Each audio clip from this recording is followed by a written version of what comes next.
Great. So thank you for joining us. I'm very, very excited to be sharing with you a little bit about Spanish. Now, you can tell I've been doing this a little while because my beard in that picture is not grey at all. So obviously this was set up a little while ago.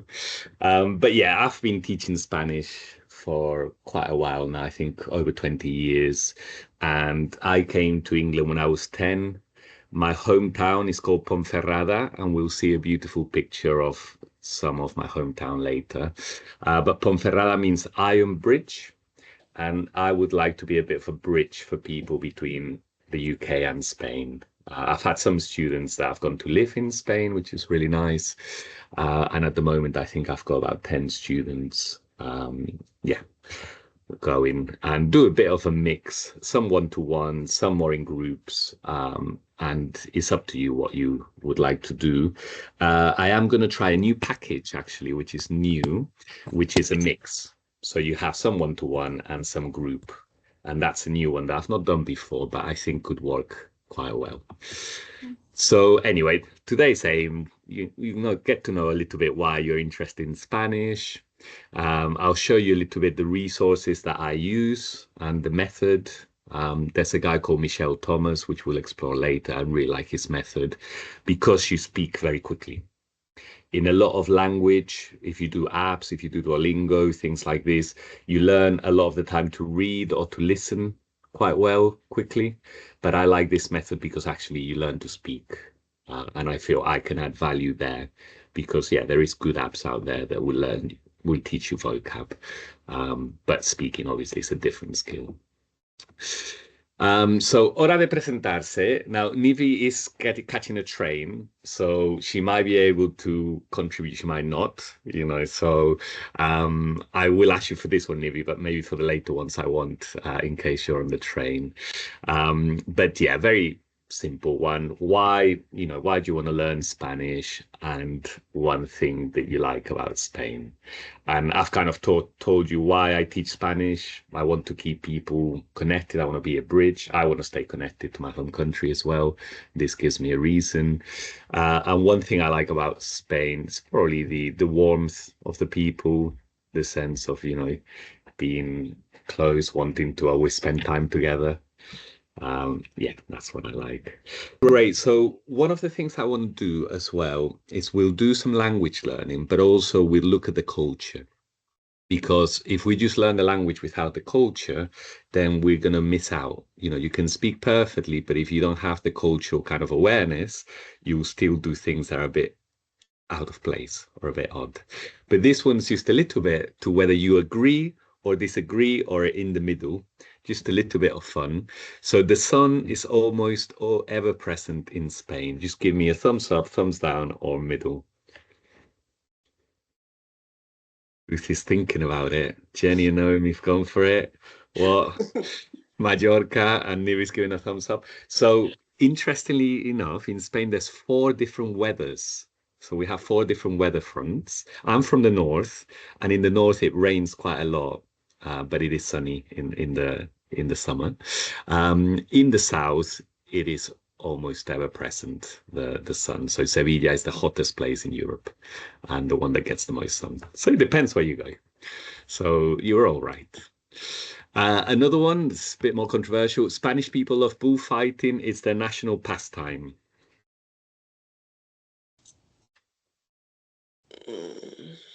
I wanted to ask you, is this true? Or does this still happen?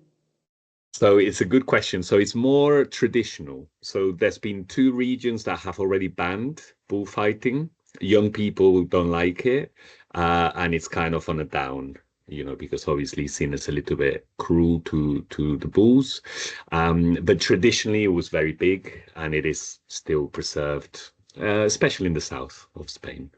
Yeah. So it's not the national pastime anymore. Spanish people can seem rude. Yes, no, I won't be offended with whatever answer you give. Go for it.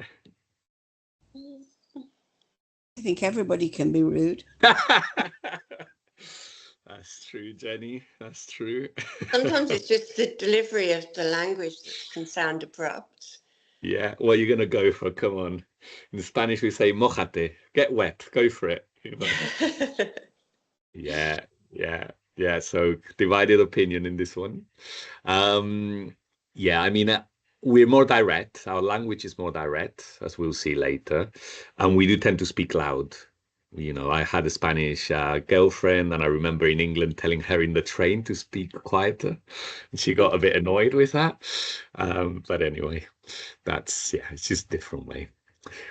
Group and family are more important than the individual. Yes, no, you know. Yes. Yes, yes, yes. Yeah, and Nivi rightly said it's like India, it's like other cultures, the family matters a lot. I went to stay with my uncle and we spent the whole day together and he loves talking the whole day.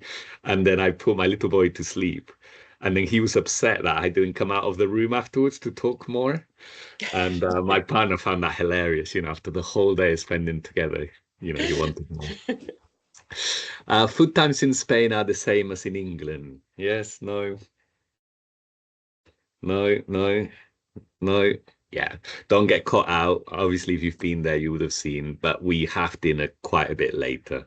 So usually 10 o'clock would be probably the time we have dinner. We have lunch later as well, 2, 3 is okay. Very early would be 1, the earliest. So yeah, don't be caught out by that. Just different way of eating. Okay, I'm going to give you a little scenario. This is again cultural knowledge. So you are in a restaurant in Malaga. You're with a friend who speaks slightly more Spanish. You want to try an order, sound in Spanish so that hopefully they won't charge you tourist prices. Okay. How do you order? You have 4 options. Option A, you ask for everything with please and thank you. You want to make sure they know you're polite. Option B, you use I want to order things, better be assertive. C, you use AI and Google Translate to ensure they understand you. D, you let the other person speak. They know a bit more Spanish anyway. What would you do? What would you do? I would do D.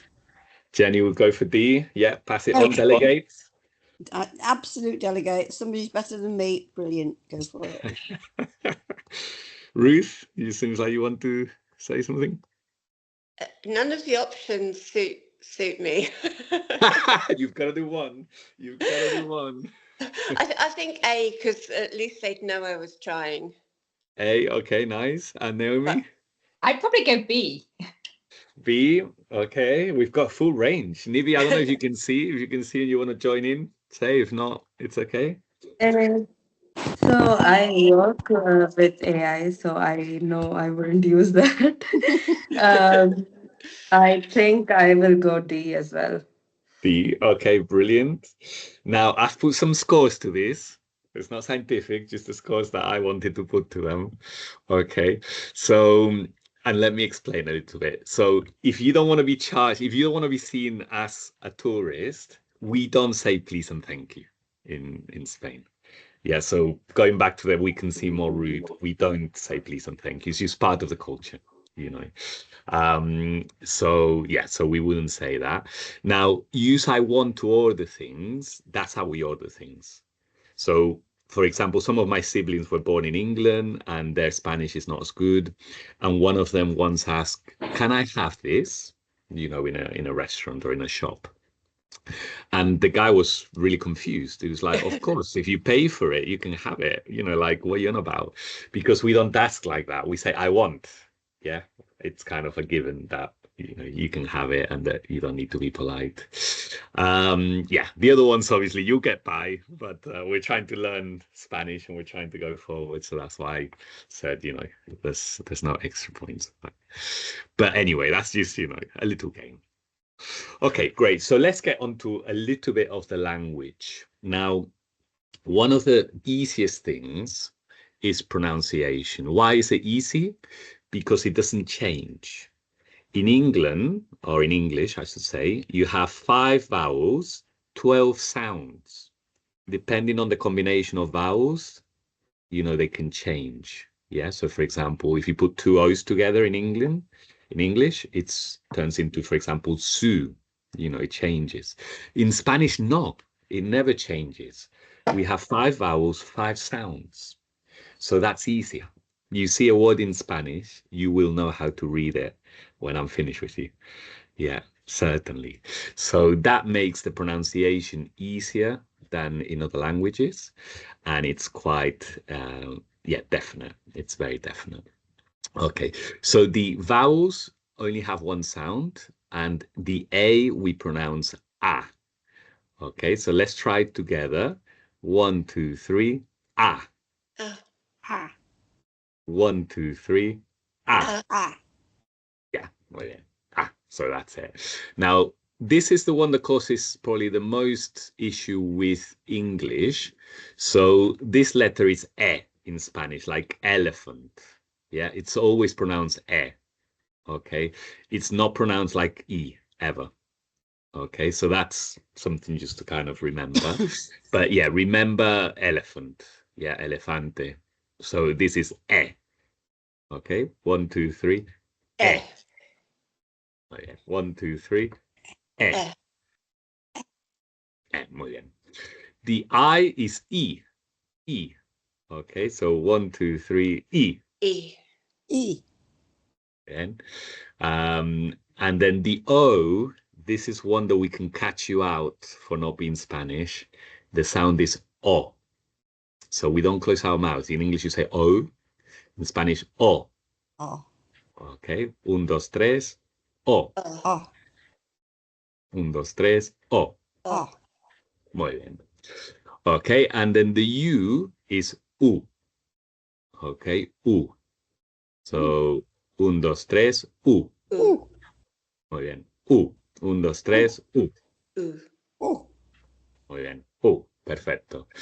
Okay, great. So let's pronounce a few words here. I put some words that are related to dancing. So, Ruth, you want to take the first one? How would you say the first one? Salsa. Salsa, muy bien. And I'll repeat after everyone. Salsa. Muy bien. Naomi, you want to give me the second one? Dame. Perfecto. Dame. Good push as well. We will learn later, obviously not in the taster, but later, where to put the emphasis. Each Spanish word has one place where the emphasis is placed. You know, so it's very, very determinate. There's only one way of pronouncing. Okay, Jenny, you want to go for the next one? Oh, sorry. Directo. Muy bien, directo. Perfecto. Ruth, next one. Sombrero. Sombrero, muy bien. And last one, Naomi. Cuba. Cuba, muy bien. Perfecto. Good. And what we do is we practice more and we'd read and we'd make sure that actually the pronunciation, we get into really good habits. I've got some students that have come to me later that can speak a lot of Spanish, but maybe their teachers didn't spend enough time in the pronunciation at the beginning, so it's a little bit harder to then correct. Okay, some common mistakes to avoid. We already talked about the O, so don't say O. Okay, it's not directo, it's directo. Okay, so just one sound, O, we don't close our mouths. The double L in Spanish is like a J, it's paella, paella. Okay, if you say paella, they're going to charge you 20% more. You're not going to avoid those tourist prices. So paella. Oh, I never knew Okay. that. That's very English. Allow some paella, please. Exactly. Exactly. Now, when you hear that, you'll be like, no, it's paella. I thought Yeah. it was paella, you know. Yeah. So there's different ways of pronouncing the double L. So as long as you don't pronounce it like a single L, Yeah. then it's fine. You know, you can say paella. In Argentina, they say paella, paella. They have like a different way of pronouncing it. But yeah, there's quite a few variations. Yeah, so paella. How did you say it, Ruth? Paella. Yeah, that's fine. Paella, yeah. Yeah, that's fine. That's interesting, that, the J, paella. Yeah, paella. Paella. Is it different in South America? The Spanish is quite different. Yeah, so it's a good question. So it's a little bit like, I guess, Australia and the UK or the US and the UK. Okay. So, you know, there's different words that I use more commonly. in terms of the pronunciation, one of the main difference is the C. Okay, so in Spanish we say Cecilia, Cecilia. We say the Cecilia. In South America they would say Cecilia, like an S sound. So that's one of the main differences between South American Spanish and Spanish. And then the use of usted. So how they are polite or not, that is different as well. And the history of that's very interesting. But yeah, there is, yeah, how you refer to someone politely.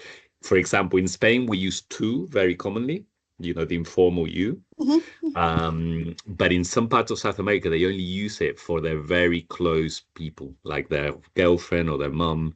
You know, they will not to anyone else. Yes, it's similar in Greek. The formal and informal is rather more along the spectrum than it is in other countries, I think. Yeah. But in Spain, it's dying out. The kind of the formal. I remember being in a wedding and there was a really old lady next to us and someone usted her, you know, treated her like quite politely. And she was like, no, you know, I'm a citizen of the world, to me, you know, treat me like one of you. So it's interesting. It's interesting that. And that's, yeah, obviously in English that doesn't happen, but it's, yeah, it's quite interesting. Vale, muy bien. The H is the only letter that we don't pronounce in Spanish.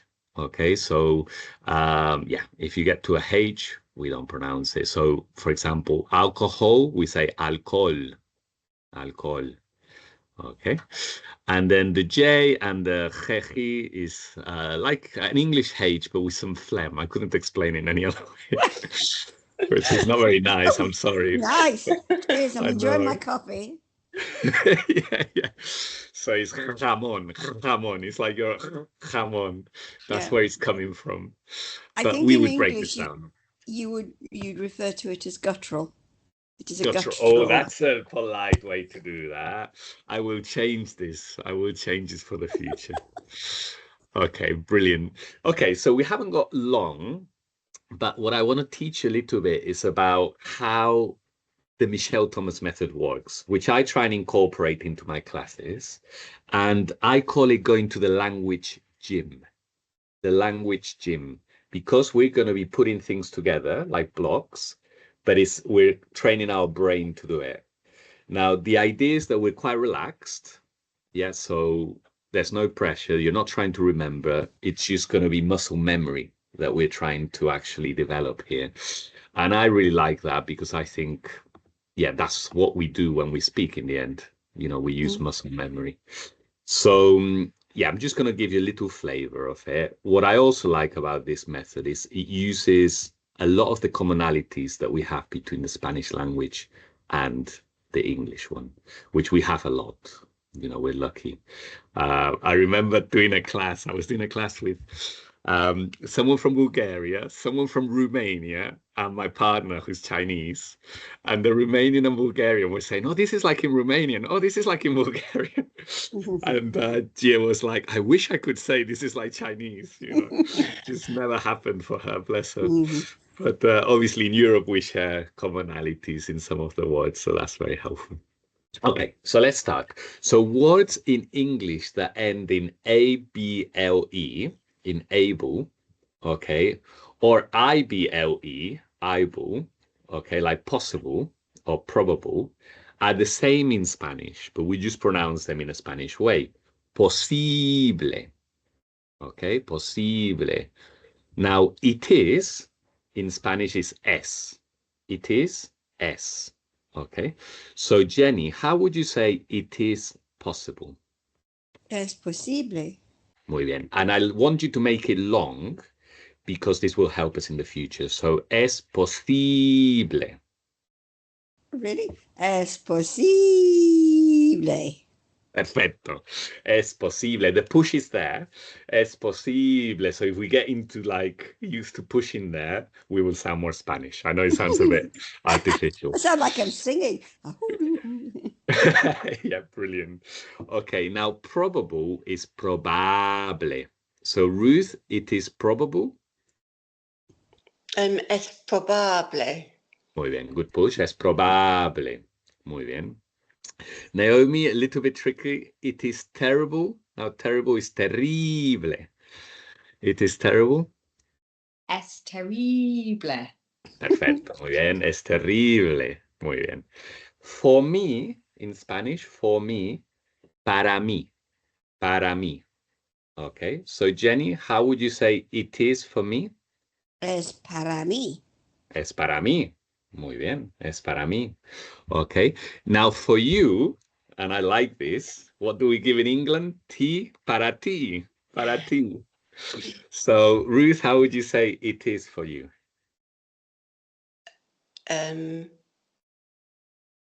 So it is, which is Yeah, no, I wanted to use the word es para tú.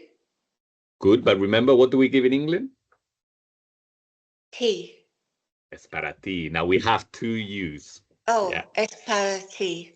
Yeah, so if you say es para tú, you would be understood, but it wouldn't be 100% right. Yeah. You know. So yeah, so we learn it together. I also like this method because then you learn the phrases where they go together. So you don't have to think. So it is for you, es para ti. Muy bien. Now to say it is not, in Spanish, we put the negative first. So we say no es. Okay. So how would you say, Naomi, it is not for you? So negative first. No es para ti. Muy bien. No es para ti. No es para ti. Jenny, it is not for you, it is for me. Let's be selfish in Spanish. It is not for you, it is for me. No es para ti, es para mí. Perfecto. No es para ti, es para mí. And I'll always repeat you so you hear it again. Muy bien. It is not possible for me, Ruth. It is not possible for me. So negative first. No es posible mí o Good, but you missed the for. No es posible para. para. Muy bien. No, no es posible para mí. Perfecto. No es posible para mí. Mm-hmm. Now, questions in Spanish, in English, you say, do you, or, you put something in front or you change the order. Is it? In Spanish, it's simpler. We keep the same order, but we raise our voice at the end. It's called inflection. So if we want to say, is it possible for you? We say, it is possible for you? Okay, that's why we have also the upside down question mark at the beginning, because we need to know before we get to the end that we're going to raise our voice. Okay, so there's method to the madness. So Naomi, how would you say, is it possible for you? Which is, it is possible for you? Oh, Sorry. Is So it is. Yeah, good. So break it down. It is first. Is. Yeah, es. Es posible. Good. And now for you? Para. I've forgotten that bit. Para ti. Es posible para ti. Perfecto. ¿Es posible para ti? Muy bien. And Jenny, you would answer, it is not possible for me. No es posible para mí. Muy bien. No es posible para mí. Perfecto. Okay, great. So that's a little demonstration of the gym.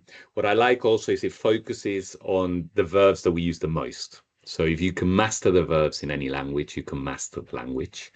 And obviously that's just a little taster. We would do this. We wouldn't do this the whole lesson because it's the gym. It hurts. The brain after a while asks for a little break. But it's a really good way to start speaking quickly.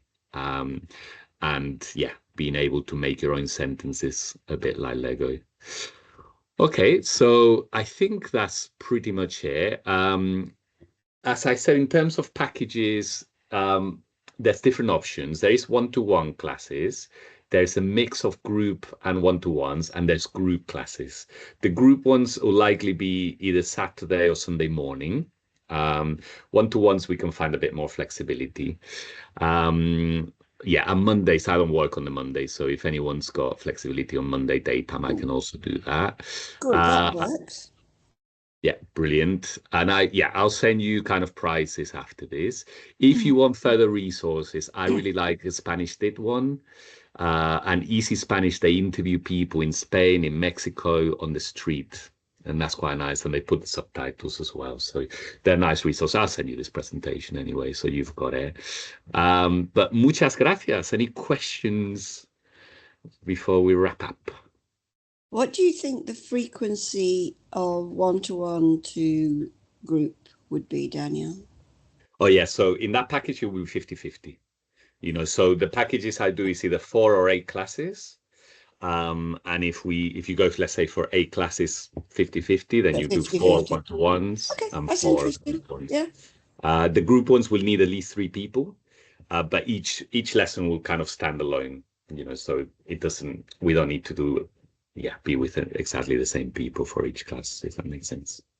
Okay, I get it. So you could just have a flexible group. That's interesting. Yeah.